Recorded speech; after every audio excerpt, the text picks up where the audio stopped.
Pereira versus Jiri Prochazka is going down UFC 295. It was originally the co-main event, and it's been basically put in the position of the main event after John Jones pulled out of his fight with Stipe Miocic. This is currently the new main event. Tom Aspinall versus Sergey Pavlovich is the co-main event, and honestly, this is, in my opinion, the single best matchup that could be made in sports today, specifically in the UFC. If you were to ask me anytime before this fight was even announced, what's one fight I would love to see happen, you could have asked me last year as well. Maybe before Dillashaw's retirement, I would have said Jan versus Dillashaw, but this was right there up with it.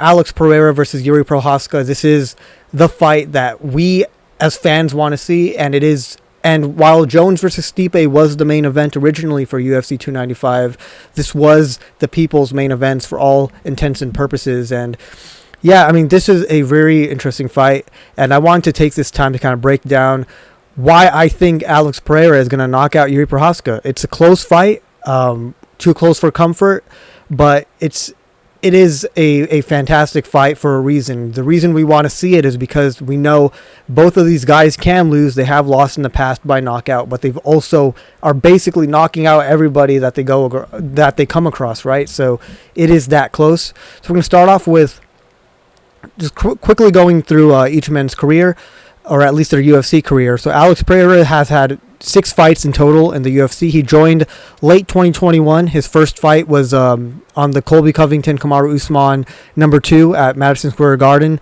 That was, I think, like November 2021. So he's been around for, now that this fight's in November as well, it'll be 2 years in total. He's had 6 fights, 5-1 currently, with 2 wins by knockout, 1 win by TKO, 2 decisions, and 1 loss, which was the KO loss that he suffered at the hands of Adesanya. Out of his 5 wins, 3 of them come against former champions. 2 of them he finished. So Jan Blachowicz, the light heavyweight champ, Sean Strickland, who is currently the middleweight champ, and Adesanya, who is, of course, the former middleweight champion. He has, in his 6 fights, he's beaten 3 champions. That is insanely impressive. He flat out knocked out Sean Strickland. He TKO'd Adesanya, and he split decision won against Jan Blachowicz, who, in my opinion, Jan Blachowicz was a monster-style matchup for him because Jan is a fantastic offensive grappler. Like, say what you will about his defensive grappling against Glover Teixeira or Alexander Rakic, you know, he gets taken down.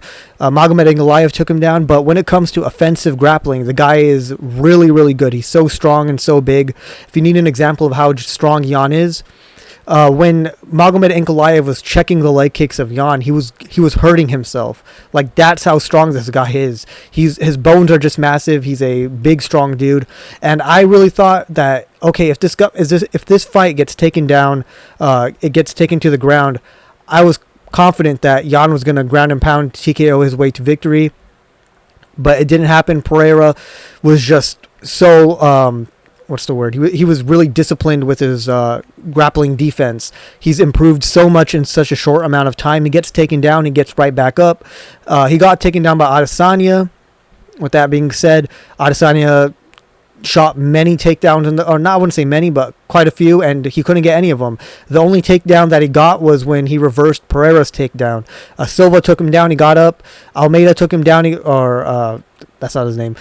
I forgot the name of his first opponent, but he took him down, he got back up. Jan took him down, he gets back up. So he's a strong dude, and he's continuously improving in his grappling. He's one of the best strikers in the UFC, arguably the best in the light heavyweight division. So when he was in middleweight, there was him, there was Adesanya, and the argument could be made, now that we've seen Sean Strickland, that Strickland is one of the best just pure boxers in the UFC right now. But when you put him in the light heavyweight division, it's hard to argue against him. He's probably the best pure striker in the division. He did get knocked out by Adesanya, which I do want to make known, who's not known for his crazy power. He has knocked out Robert Whittaker, Paulo Costa, but in general, like, you see him against Vittori, you see him against Cannonier, you see him in the second fight against Whittaker, Sean Strickland. He's not known for crazy power, but he does have great precision, which yeah, I mean, if you remember Conor McGregor's quote, he says, "Precision beats timing and power beats speed." It's one of the most overused quotes, but it's probably the most it is one of the most relevant when it comes to fighting. It is how it works. It doesn't matter how much power you have. I think I got the quote wrong. It's not precision beats timing and power beats speed. It's precision beats power, timing beats speed. I completely got that mixed up. But you know what I mean. Precision beats power. It doesn't matter how much power you have in your hands. If you can't land it, it doesn't matter. Adesanya is not the most powerful guy, but he is very precise, and that's how he knocked out Pereira. You know, Pereira's eating shots from Jan Blachowicz, Bruno Silva, and he's been fine. So I was one of those guys who was kind of iffy on his chin after he got knocked out by Adesanya. I was like, do I really want to bet on him again? But it was a precise shot. It was a perfect shot. Like Mike Tyson says, the shot that knocks you out is the one you don't see coming. So we have to keep that in mind. One thing about Pereira's defense, he does keep his hands a bit low. It's part of where he generates his power from. He's a very strong guy, very big guy in general. But by having his hands so low, you know, he's able to sit on all of his shots. He's able to torque his hips into everything he throws. So it's kind of like a double-edged sword in a way. I will say that for his Bruno Silva fight, which a lot of people know because he arguably changed Silva's career. He busted his face, but it was I wouldn't say, it was 30-27, so how competitive was it? But each round was pretty competitive, even though Pereira was getting the better of him. But I remember he came into the fight injured. I was searching around before I made this, and I couldn't really find it, but I remember specifically he said that I think he was injured coming into it. Maybe it was a broken foot or a broken hand. It might be a broken hand because he had Bruno Silva hurt many times in the fight, and he was just spamming rights. Like, I was waiting for him to finally throw that left hook. He wasn't throwing it, and I think it was because he had injured himself. So to have a performance like that with a broken hand, impressive. And overall, an impressive win to Pereira's career. I mean, a impressive start to Pereira's career. 6 fights, 5-1, 3 champions. I mean, how often does that happen? And he came in when he was 34 years of age, had taken a lot of damage. Weight cuts had drained him out over his career and glory. And yet he came in 34 years of age. Wasn't very technically well versed in grappling. Yet he was able to survive the onslaught by Jan Blachowicz. He was able to survive, excuse me, he was able to survive some of the first takedowns he had in his career. And yeah, I mean, who doesn't love Pereira? He is probably my favorite fighter. Like, I'll be honest with you. I have not rewatched his KO loss to Adesanya. I don't like to get too involved in sports, right? Like, it's just a sport. I don't really watch sports outside of MMA and boxing, just combat sports in general. And I don't like to get too involved, like, oh, a fighter lost, I'm depressed now, or anything like that. But seeing him get KO'd by Adesanya, I have yet to rewatch it. I've probably never going to rewatch it. I don't want to. I love Pereira. He's probably my favorite fighter. But Jiri's up there as well. If you ask me my 3 current favorite fighters, it's Alex Pereira, number 1. Number 2 is probably him or Petr Yan, depending on whose fight week it is. So currently it's Alex number 1, Jiri number 2, and Petr number 3. I love these guys. I'm so glad this fight is happening. One of the best fights that could have been made by the UFC. But I'm going on a tangent now. Let me quickly talk about Jiri Prochazka's UFC career. He's 3-0 in the UFC. He has 2 wins by knockout, 1 by submission. He gave Glover his first submission loss. So Glover has over 30 fights, and he's lost quite a few times, but he's never been submitted. And his first submission loss was to Jiri Prochazka, who's not exactly known as a submission wizard or a grappling artist, you know. He viciously knocked out Dominic Reyes, busted his face, rearranged his face, changed the career of Dominic Reyes. He did get knocked out by Jan Blachowicz, Dominic Reyes. He did get knocked out by him before the fight, but it could be argued that Jiri's really, really changed. You can't take that amount of damage at light heavyweight and come back the same guy. Like, his face was, I think he had a broken orbital bone, broken nose, maybe a jaw, just a brutal, vicious beating. Now, he's weirdly unorthodox. It gives him advantage against fighters who aren't really sure. They don't really know how to fight him, right? Like, how do you train to fight a guy like Jiri? But he has been hurt in all 3 of his fights. He got hurt by Volkov. He got hurt by Dominic Reyes with the upkick. I was thinking, I was like, how did he get hurt again? And he got hurt by his recent fight against Glover Teixeira. So he's been hurt by Oezdemir, Reyes, Glover. Every fight, he's taking a lot of damage. He has one win over a UFC champion, that is Glover Teixeira. And he got injured in 2022. He's been away for well over a year just to heal up. He joined the UFC before Alex Pereira, but Pereira has double the amount of fights, right? He has 3, Pereira has 6. It just comes down to the fact Jiri, I think, he got injured, what was it, like late 2022, and now he's coming back late 2023. Or maybe it wasn't even late 2022. It was like mid 2022.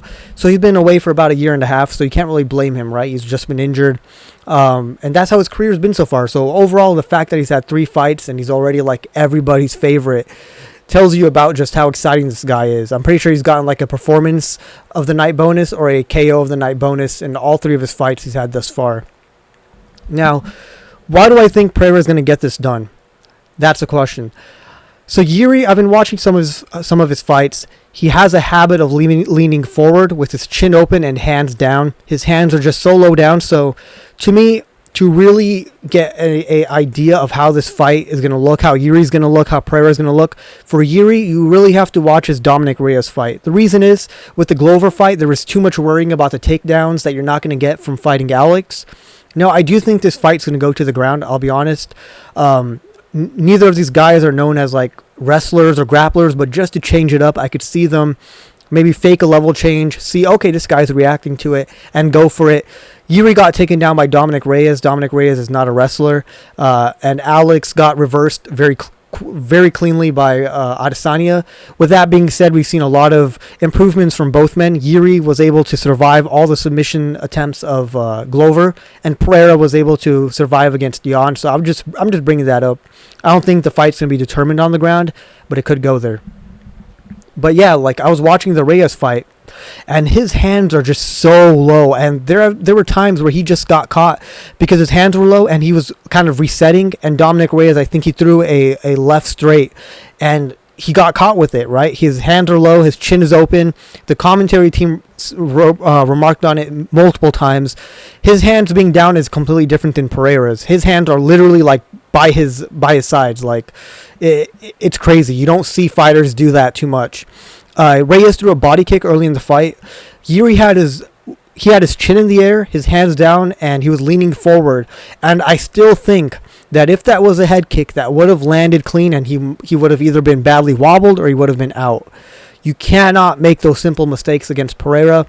You cannot be in a fight with your chin forward in the air, leaning forward, hands down, and expect not, like we saw. Pereira has this one trick that he does very well. I hate that I didn't write it down. He hits you with one of his legs. He hits you with the leg kick, and he immediately, giving you very little time to react, goes for the head kick. He did that to Adesanya. He landed, but it wasn't a very clean land. But if he does that against a guy like Jiri, who just kind of stands there with his chin open, he's going to get hurt bad, right? You can't make those mistakes against Alex Pereira. If you lean forward like that, hands down, he does. Jiri, he does like move around with the shots. He does slip out of them, occasionally get his guard up, but he likes to move back with his shots too much. When a punch comes, he likes to slip a lot, and slipping is fine, right? It's a boxing defensive maneuver. But I'm just afraid because even though he slips a lot, he gets hit a lot. And against a guy like Pereira, as Joe Rogan said, you cannot stand in front of that guy. And another thing to mention, Jiri does not check leg kicks. So I was watching his fight with Dominic Reyes. A couple of them landed, and he didn't check a single one. Again, Pereira has probably the best untelegraphed leg kicks in MMA. You don't see him coming. He's gonna just chew that leg up. I already know Pereira. As soon as the fight starts, 5-10 seconds in, he's gonna throw the first leg kick. It's gonna build up as the fight goes on.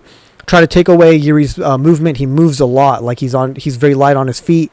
He's gonna try to take away Jiri's power. And one thing to note, Jiri is coming off of a shoulder surgery, so he might be a bit more reluctant on the feet.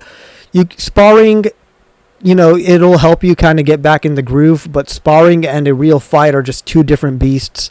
And I've been thinking, like, will Jiri be more reluctant on his feet? This is Jiri we're talking about, so maybe not. but you never know, right? You're off for over a year. Your first like big main event here in the States, Madison Square Garden, right? You're replacing John Jones, Stipe Miocic, surgery, all that. You're facing arguably the most dangerous opponent of your career. I mean, the pressure and all of that, on top of the fact that he has a messed up shoulder, that's a scary proposition, right? I think Jiri's going to keep this standing. He hasn't shown himself to be a wrestler. He shot on Dominic Reyes when he got rocked actually by a shot Dominic Reyes threw, and then he tried to like struggle wrestle, and he almost got guillotined, though he was able to escape. Jan's a very strong offensive grappler, much stronger than Jiri when it comes to the grappling, and Alex survived, right? Jan was struggling to get anything on him, get any sort of submission attempt, anything like that. Was struggling to take him down as well. Pereira stuffed a lot of his takedowns, whereas Jiri kept getting taken down by Glover.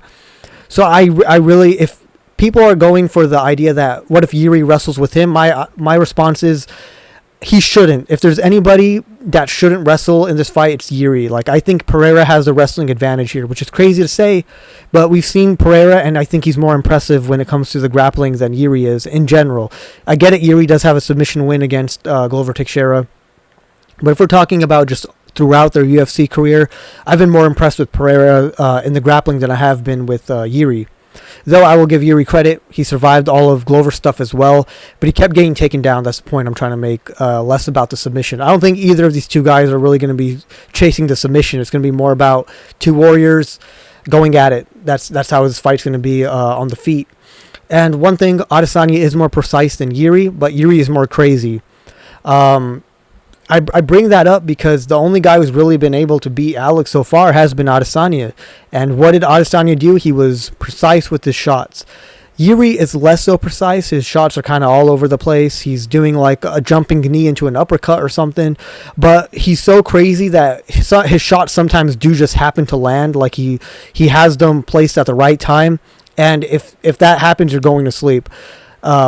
Adesanya, again, not known as the most powerful guy. A lot of people are like, look, if he's getting knocked out by Adesanya, what's Jiri going to do? That's true, but Adesanya is just more precise. I keep saying that. Precision beats power. It doesn't matter how powerful you are if you're not able to land anything. Adesanya, he's more precise than Jiri, but Jiri is more powerful and he is more crazy as well. And, yeah, I mean, that's why I think Pereira gets it done. He's so powerful, like the way he throws his shots. One thing I will say about Pereira, though, let me see if I mentioned this in the other slide. Okay, I will. So I also think Jiri does have a solid chance. I really do think Jiri could beat him, right? If I'm going to put this into percentages, I might go 60% Pereira, 40% Jiri. So I'm giving Jiri a lot of respect for a guy who's been so inactive, right? We got to think about activity, momentum. Pereira has all of that. Jiri's coming off of a massive shoulder injury. The UFC was like the worst they've ever seen. He's coming off of a long layoff against a dangerous opponent. So that's why all of that puts this, in my opinion, more so in Pereira's favor. But few things we have to look at rather. Alex does have his own mistakes when he fights. A lot has been said about Jiri's lack of defense. Pereira's defense isn't that bad. I think there's this video online like Stop Hitting Pereira is like what it's called. It's got almost, I think, 1 million views, or it might even have 1 million views. And it's kind of like the joke, right, where Pereira keeps getting hit. His hands are low. And we saw this against Adesanya. He was beating on Adesanya against the cage. His hands were low. He got caught. But one thing I want you guys to know, he rolls with the punches very well. That's one thing that isn't said enough about Pereira. If you rewatch his fights against Jan, Adesanya, right, when the Adesanya, the first MMA fight happened, a lot of people were saying that, oh, Pereira was saved by the bell. I didn't like that at all, right, because I was going, yeah, he was rocked, but Adesanya had 4 more rounds to recreate what he just did. He had 4 more rounds to try to knock him out like he did in the first, and he couldn't do it because Alex just got caught. But he's so good at rolling with his shots. He did this against Jan. He did this against Bruno Silva. When Alex gets hit with a shot and he hears the commentary or he hears the crowd kind of make noise, you'll see him kind of put his hands up in the air like like, what are you guys making noise for, right? We usually know when a fighter does something like that, that usually means they got hit and they're trying to play it off or something.